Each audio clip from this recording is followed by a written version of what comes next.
Not good, man. Monsieur Anber. Monsieur Cassavant. All right. So how are you?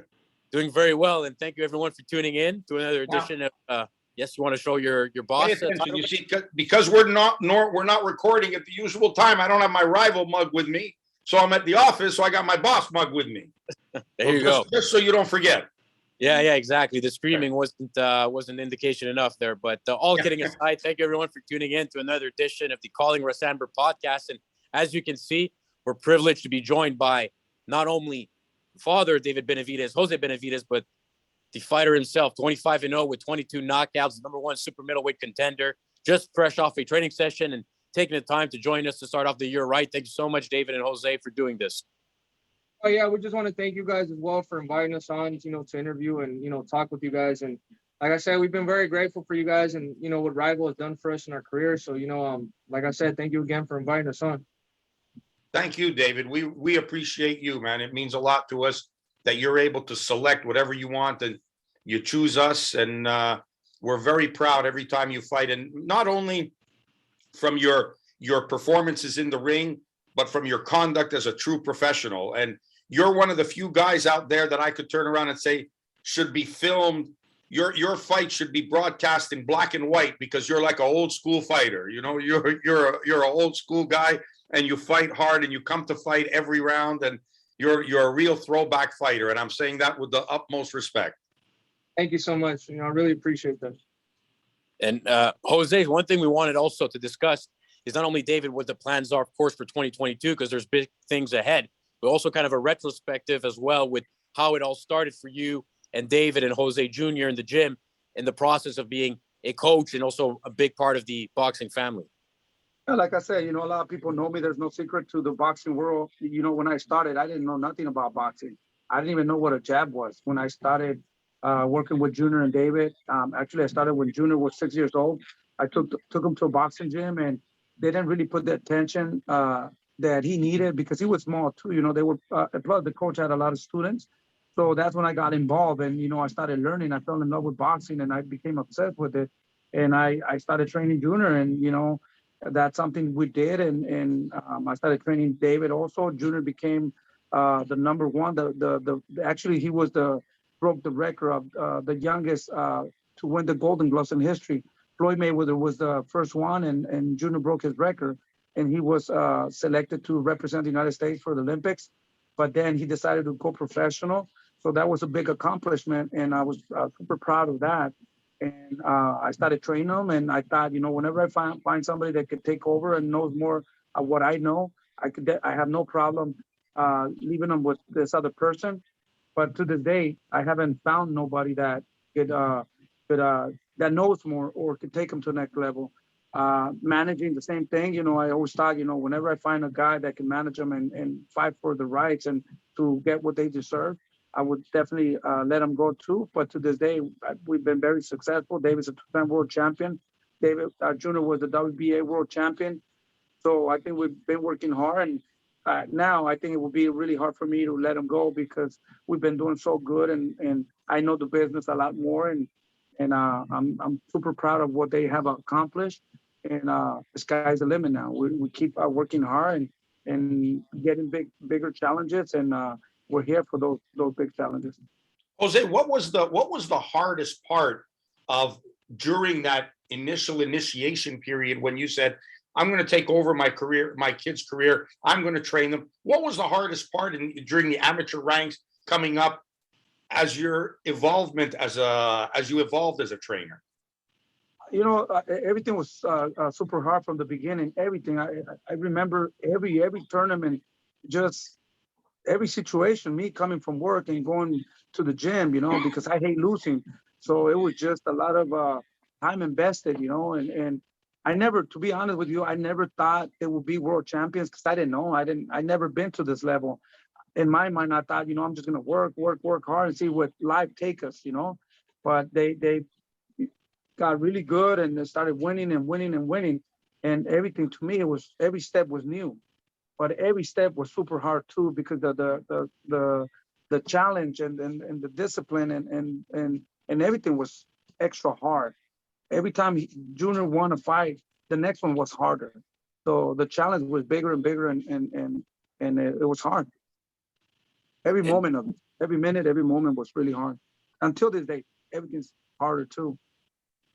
David, do you remember having the passion for the sport at a young age instilled in you, or does it come a bit later on, really? Because you're 25 years of age, but you've already accomplished a lot. And like your brother also being one of the youngest ever, as your father was saying, of being able to qualify for the Olympics and win the Golden Gloves, I should say. Was this from the get-go early on? You knew, do you want to make this your life, or did it happen a bit later on as you grew up? I mean, I've always had a passion for boxing, but earlier on, I just wanted to be a kid. Obviously my dad I was always in the training routine, and I was always training with my brother. I was always running in the morning. But I mean, amateur boxing didn't really interest me as much as my brother. My brother was really more of the declarated amateur. He went to all the tournaments, won all the tournaments. I never won any tournaments. I only had about 10 amateur fights. But I mean, I've loved boxing. I've always been a fan of boxing. I've always tried to mimic, Roy Jones Jr. and all those fighters. And I had always been in the gym and always been sparring. But the passion really came more when I was about 13, 14 years old. Partly because, I didn't like school and I didn't know what else to do. So I was like, I might as well just turn professional. But, I'd always wanted to be in a professional boxer. And since I had been training my whole life, I thought, I might as well dedicate myself a little bit more. So, I gained a little bit of weight, because my brother and my father had moved to California. So I stayed with my mom.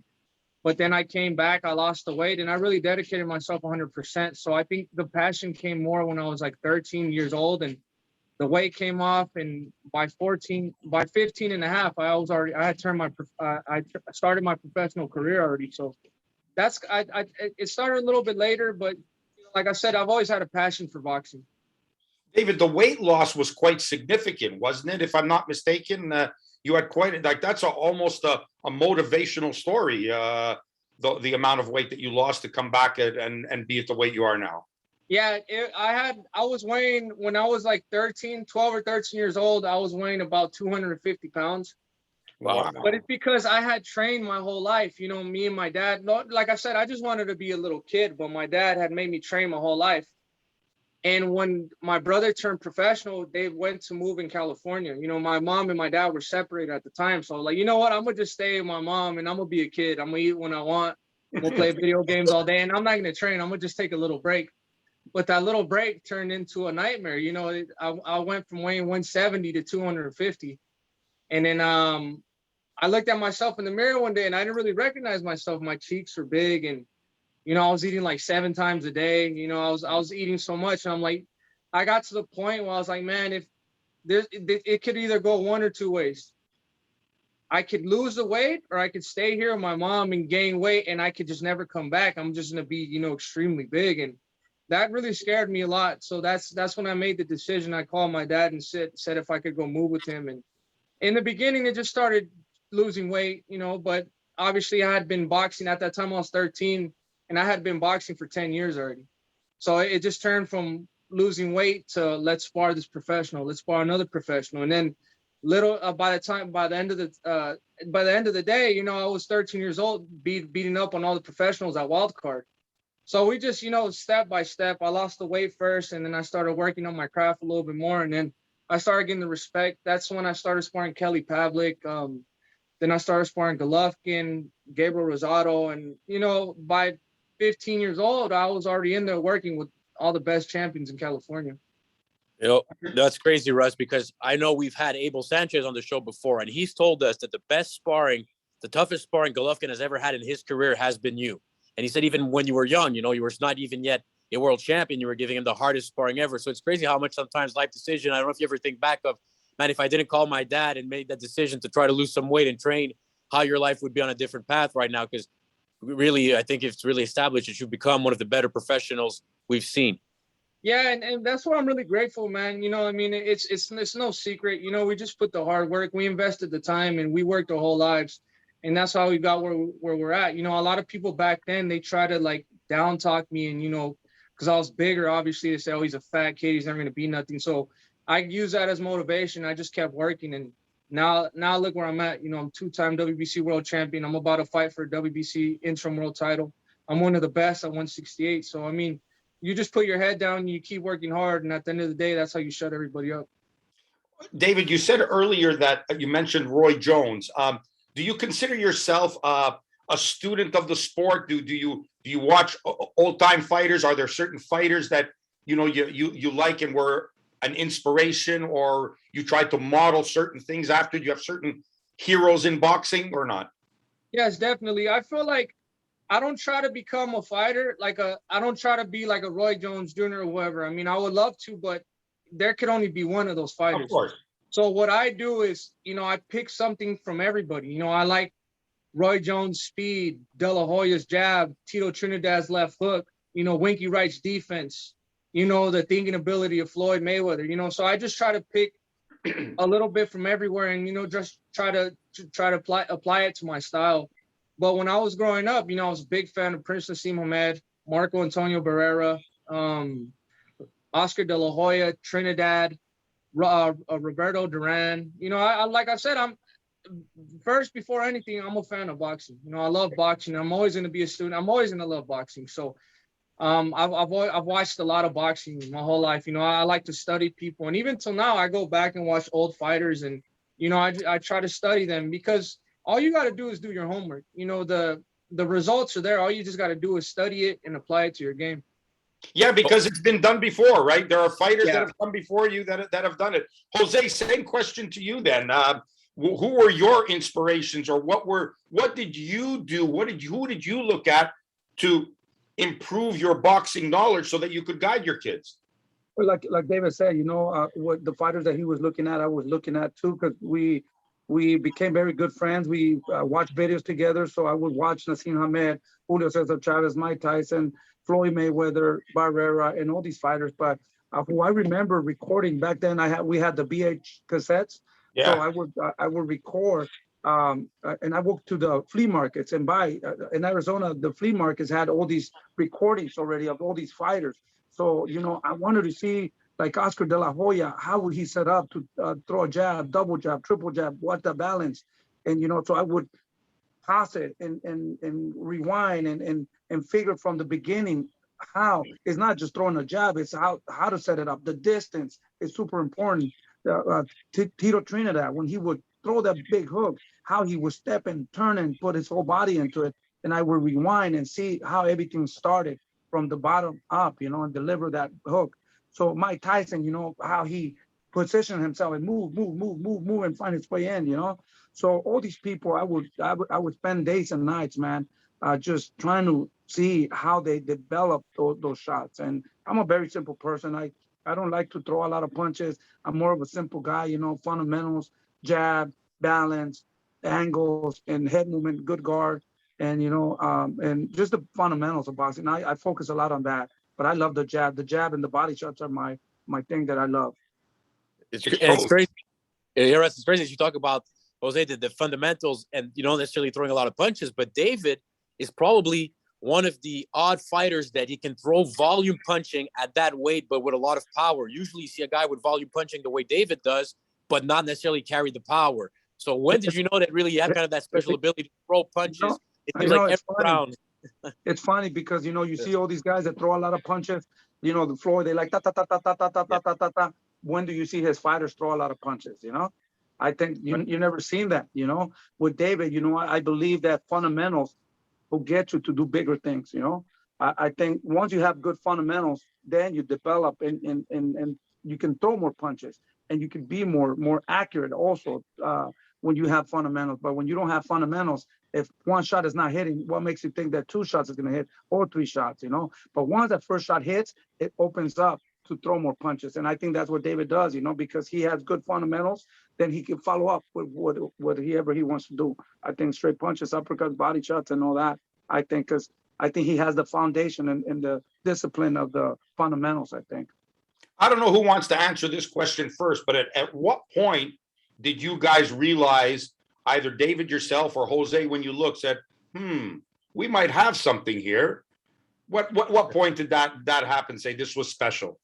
Like I said, I've been boxing my whole life, and I think my dad knew that we had something special. That's why my dad chose to quit his job and he full-time boxing. He wasted his life savings on just training us and getting us to the next level. I think if he wouldn't have seen that we didn't have anything special, he wouldn't have quit his job, So, Right. but like I said, I mean, I've showed it a lot in sparring. Even since back then, when I was a little kid, I used to love throwing combinations like that. And then my brother, he's always been super talented too.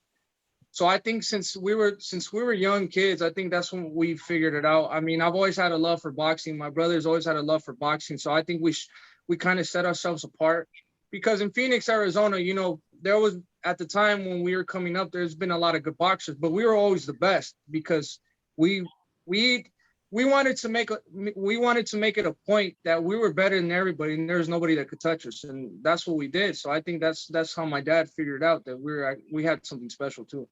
Actually, you know what? I never told this to David or Junior. I never thought they were special, to be honest with you. You know, what I wanted to do is commit my life to them and achieve their dreams. In my opinion, I think the secret to where we at is that I was afraid that I was going to die and people were going to take advantage of them. So in my mind, I thought, before I die, I gave everything. I sold my house. I moved to California, and I said, you know what, we're going to go and we're going to make the best out of it. But before I die, for some reason, I thought I was going to die. I'm going to make them strong in order for people not to take advantage of them, and that's how it happened in my opinion, and why I did it, because I thought before I die, I'm going to give everything that I have. I don't care if they become world champions or not, but before something happens to me, they're going to become strong and they're going to beat everybody, and we're going to commit, and I'm going to be by their side just to accomplish their dreams. My dreams are done. I have nothing to do. I had no education. I have no parents. I had no careers. I had nothing. But I thought, if I can help them be better people, and hopefully boxing will make them strong in case if they want to do something else in life, that they know how to work hard. And that was my thinking every day. I got to make them stronger. I got to make them strong. I got to make them strong. And they did become really strong. And then I could see David, sparring world champions at the age of 15, 16 years old. So that's when I thought, I think I'm doing something good. I think, but I'm not sure yet. I'm going to continue working hard and keep going what we're doing. And it's great. And David, does that even hit even more now that you're a father yourself, hearing those stories and the sacrifices your father made for you and your brother? Oh yeah, definitely. And it definitely motivates me to do the same for my son when the time comes. It's not easy, I've seen a lot of people, I've seen a lot of kids, I've seen a lot of their fathers, and a lot of them, a lot of the fathers are really selfish. If they're making they have a good living, they're making a good job, have a good job. I don't think their kids really important. Their kids really don't matter to them as long as they keep the money coming in and paying for their bills. But I feel like it takes a really true father and a good man to make sure that you not only chase your own dreams but your kids' dreams. And sometimes that could cost a lot. It could cost a marriage, it could cost a house. But I mean, like I said, it's worked out for us. He gave me his 100% attention, and I gave him my 100%, my dedication to it. And now look where we're at.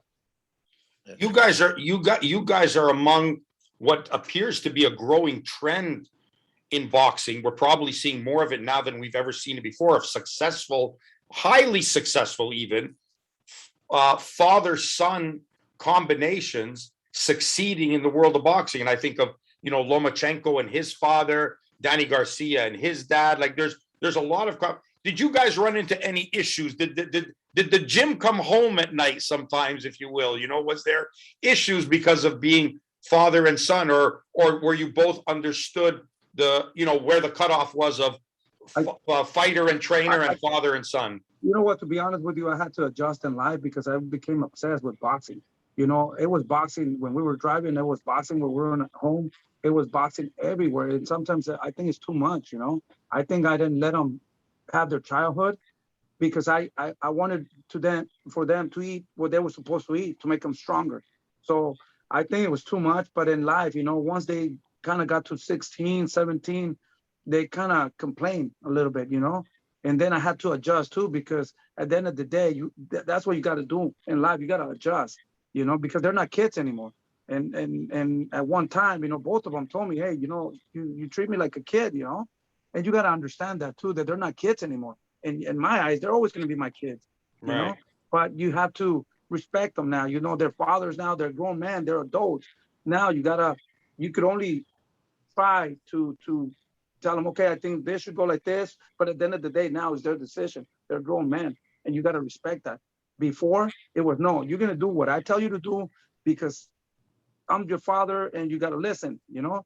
But a good thing, and thank God, I kind of understood and try to change myself and try to tell myself, listen, they're not kids anymore, you know. You got to adjust and figure out how to keep that and keep them motivated, because at one time, I think they hated boxing because of me, because it was too much.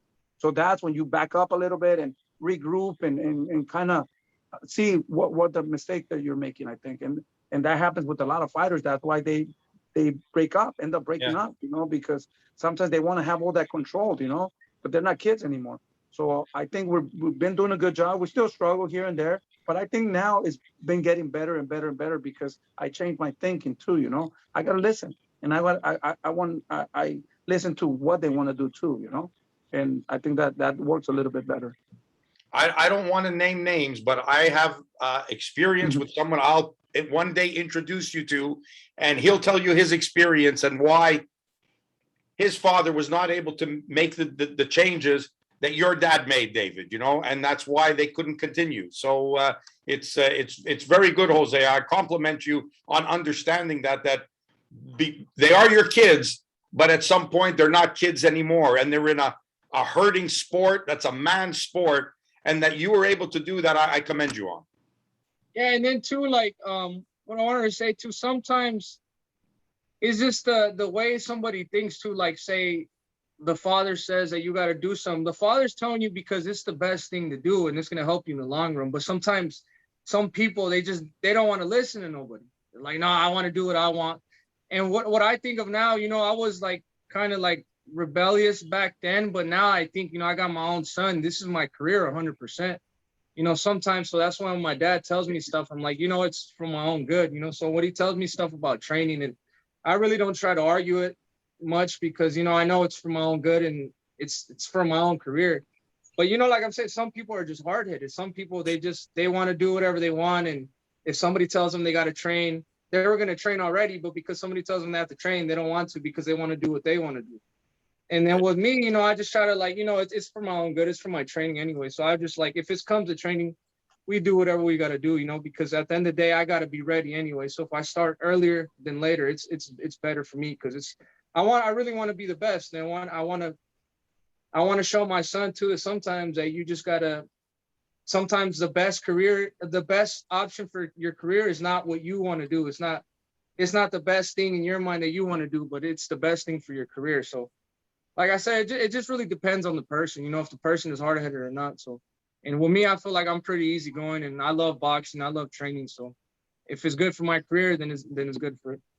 Matt, that almost seems like a perfect segue that leads to the introduction of David's next opponent. Yeah, wait, I was going to get a few more minutes here. Thank you, gentlemen, for your time. Just a few more questions, and we'll let you go. But one of them, of course, for the plans of 2022 is we know there's Canelo in the background. David's been calling Canelo out for a long time. We're not exactly sure what Canelo's going to do at this point, if he's going to go to cruiserweight or he's going to stay at super middleweight. But that being said, you guys have an interim title opportunity against somebody that, I don't know if you know this, but David Lemieux started his career in boxing and Russ was the head coach for a long time in his career.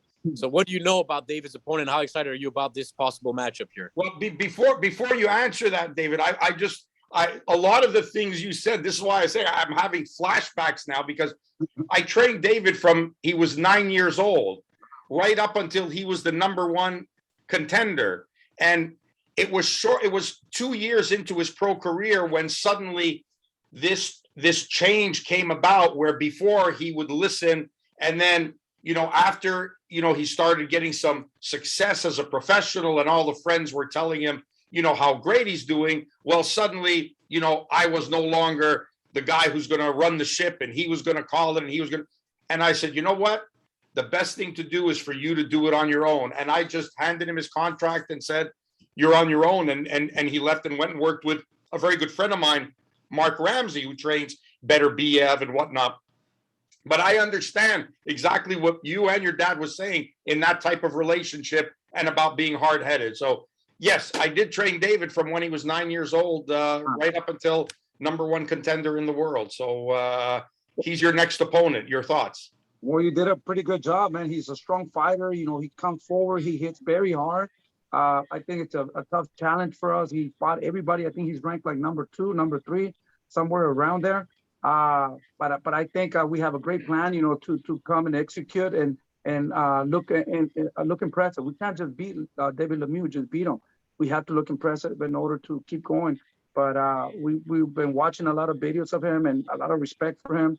And we're treating him like a world champion. And I think David's going to look spectacular. And that's what he has to do that night when he fights David Lemieux. Yeah, and I'm really excited too because, you know, I'm not going to lie, back then I was a Lemieux fan. You know, I've been watching boxing my whole life. So when David Lemieux came, he had his run too where he was knocking everybody out. I think it started with Rosado, and then he just kept coming up. He was demolishing people. So I love the way I love the way he fights, and I know he's going to come to fight. So that's why I've started.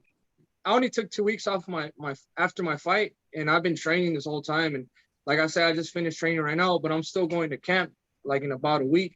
But it's going to be a great fight, man. I mean, I feel like this is a fight that people want to see. You know, two former world champions trying to get to the next level. We both need this fight, you know, to get to that next level, the WBC interim title. So we're both going to come hungry. And the ones that are going to win at the end of the day are the fans. But like I said, I've had since I've came back, and I've had a five-fight knockout streak, and I'm looking to keep that going. And like I said, I want to make a statement. And it's going to be a great fight, but it's not going to go to the distance. I don't want to look ahead past Lemieux, but I would like to talk about the guy who has somewhat become the face of boxing, especially in you know, I guess who would be the other face of boxing than Canelo right now, and your thoughts of him, his accomplishments as a potential opponent for yourself, David. Yeah, I take nothing away from Canelo. He's the best pound for pound right now. And I feel like, you know, he's really good. But like I said, I still want my shot at him. You know, I feel like he has yet to face me, somebody like me in the super middleweight division. You know, fast, strong, young. You know, throw body shots, punches and bunches. And I feel like I give him the best fight. I feel like I could beat Canelo 100%. And I just need my opportunity. So it kind of like frustrates me when now everybody's coming out saying that I haven't fought nobody, that I've never fought in pay-per-views, I'm nobody, I'm this and that. But you could say all that, but I'm going through the ranks in super middleweight. I've been #1 for like 3 fights already. I've been beating the people I have to beat, and I've been there. You know, and the people love to see me fight, so why wouldn't they want to fight me? You know what I mean? I feel like it'd be a great fight for the fans and for boxing. So, you know, like I said, they can say what they want to say, but at the end of the day, I'm still winning my fights. I'm still #1 in the super middleweight division, and the people are going to keep calling for that fight. So if they can say this and that, but, you know, I'm here to stay. So if they don't find me now, they're going to have to see me in the future because I'm not going nowhere. And Russ, just maybe here, one of the final ones I want to get to David and Jose. A lot of people with Canelo are saying that, look, he's a great fighter, but he's also picking a little bit the type of opponents now that he's the big star. He's kind of choosing and avoiding some fighters, whether it's Arthur Beterbiev at 175 or Benavidez, of course, at 168. Do you kind of agree with that statement? And what's your thoughts on that? I mean, to be honest, bro, for me being 100% honest, I don't like to get into the politics. I don't like to get into none of that. But if he's going to stay at 168, he should fight the #1 at 168. You know, he fought the #1 contender when the WBC title was vacant. You know, Ildrum hasn't fought nobody, and, you know, he took care of him. But if he's going to be at 168, he has to fight me. Or if he's not going to be at 168, vacate all the titles. You know, he could pick and choose if he's going to go to 175, he's going to go to 200 pounds or whatever he wants to do. He could do whatever he wants to do. You know, I mean, if people are saying he's picking and choosing, that's for other people to say. You know, I stay in my lane. I have tunnel vision. My main focus is the titles. You know, so if he's not going to fight me, he has to vacate the titles and let me fight for the title. All right. Russ, I think gentlemen, we've been able to talk to you guys for quite some time here. Appreciate so much after a hard training session. We'll be looking forward to the big fights in 2022, starting, of course, against David Lemieux. It was a pleasure to be able to talk to you guys, of course, having been able to see you throughout the years. Russ, any final words for our guests today, Jose and David? Yeah, and I want to say this in a very complimentary way. Over my shoulder is a picture of Sugar Ray Robinson knocking out Randy Turpin when he regained the middleweight championship of the world after having lost it. And I said to you at the start of the broadcast, David, that you're a throwback fighter. You're a guy who would have been exciting and great in any era.